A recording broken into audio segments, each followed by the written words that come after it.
Good day, my name is Scott Kinney with Discovery Education, and this is our One Idea series.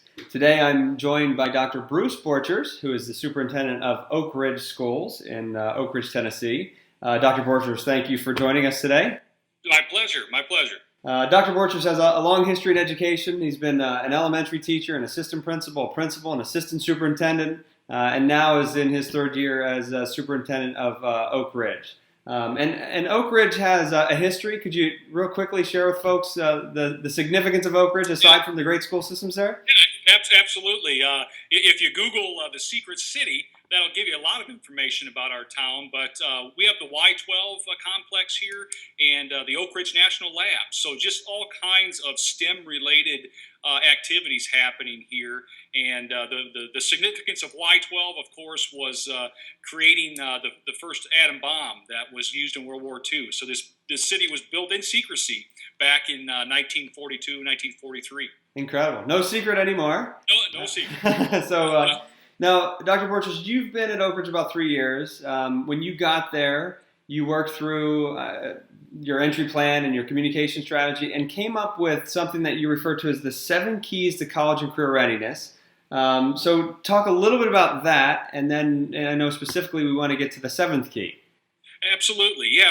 Coming in, I want to do a lot of listening and learning, and that's what I did initially for that first, half a year in this position. And we went around talking to every school, every community group, really, that would listen to us and engage in conversation. And through all those conversations, we asked our community, what is it we want for our students? What are the keys that will tell us that our students are on the right path? So after all the dialogue, we put together those responses and came up with what we're calling our 7 keys to college and career readiness. The first key, very quickly, is one that I think everybody looks at, is third grade reading level, and are they proficient at that level? And ours progresses all the way to key 7. And key 7 is something that is a major focus for us. And real briefly, it is we want all of our students to either take an advanced placement course, a dual enrollment course, or have some type of industry certification prior to leaving the Oak Ridge schools. Now that's hard to argue, but why is that so important in Oak Ridge specifically? Yeah, we have a great new commissioner, Commissioner McQueen, in the state of Tennessee, and she's provided some information and data to the superintendents of Tennessee. And it's startling to understand this, but this is why it's so important to us. Students can graduate in the state of Tennessee, but if they don't hit one of those 3 areas I just shared with you, on average, they go on and make approximately $9,000 a year in part-time, usually food service type work. So knowing that and having that data, I think makes it key for us to look at pathways, look at opportunities for our students right here in our area. And when we did that, we made a major focus on STEM careers. It's interesting you say STEM, because when I think of your work and your team's work in Oak Ridge, I think of you as a leader around STEM education across the country. What is that connection in then to that Key State 7? Yeah, one of the pathways that we've created, we were lucky enough to partner with our local community college, our own state community college, on a grant that we received and won, and we now have a mechatronics pathway as one example. We are very proud of that. We have a $250,000 mechatronics machine sitting over at the Oak Ridge High School, and it's great watching our students use the machine and knowing that they're going to leave Oak Ridge High School with an immediate career path that would lead to a job in our community and other communities. That's great. How do you, I'm always curious when we talk about some of those industry certifications and how they apply to the local community. I'm always curious, how do you know what's in your local community? I mean, what's that process look like as a leader in the local education system? How do you make those connections? Absolutely.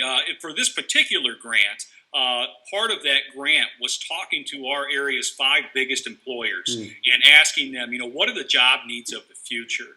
and they were able to share with us. And after talking to all 5 of them, the mechatronics pathway was a position that was much needed in our area. So we were able to win that grant because of the job need that we have and the alignment with our local community college and myself. I think another key point is, I'm a member of the Oak Ridge Chamber of Commerce. I'm on their board, and the Anderson County, actually going to a luncheon up there. So having those connections as well, because it's difficult for a superintendent to know and have that connection with industry if you're not involved in your local chamber. It's funny because I think that in certain areas of the country, the relationship between industry and the local education system's mixed. What did you think? How did you feel about the receptiveness of your local business communities in that conversation? I think they were very excited to know that the district was worried and concerned on what kind of workers or college students that we were putting out, and that we were asking them for their input.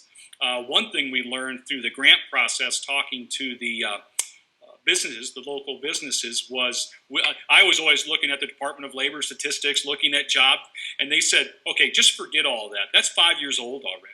So that was a great aha for me. Right. Even more so do we have to be connected to our industry, because the jobs and the skills needed are changing so quickly. Yeah, that's a great point. I'm sure that, to your point, the skills that are needed in those roles, especially in a technology-enhanced environment, have to be changing pretty quickly. Yeah, absolutely, absolutely. So, as you're developing the pipeline or the workforce of the future for your local community, is there some sort of articulation or agreement of hiring practices, or what does that look like as far as when a student gets that certification or gets that training from you? Is there, what's the path for them with those local businesses? Absolutely.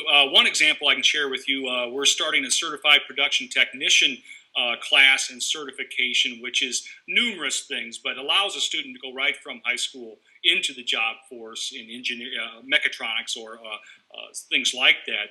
And our agreement with our local community college and major businesses is if they pass and they have this CPT certification, their resume gets put on the top of the pile. So having that discussion and giving our students every edge possible, I think, is just critical. Yeah, that's fantastic.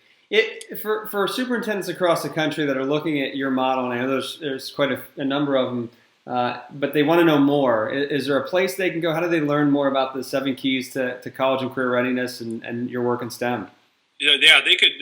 You'll have my contact information. Our website is available for others. You'll see the keys on there. You'll see things about mechatronics. So I'm willing and able to share however possible. Yeah, and that's one of the great things, as an aside, from a personal perspective, that I've seen your team do is so kind and generous to open up your school, and I know you've done tours and things of that nature. So absolutely, thanks for sharing the great work that you're doing.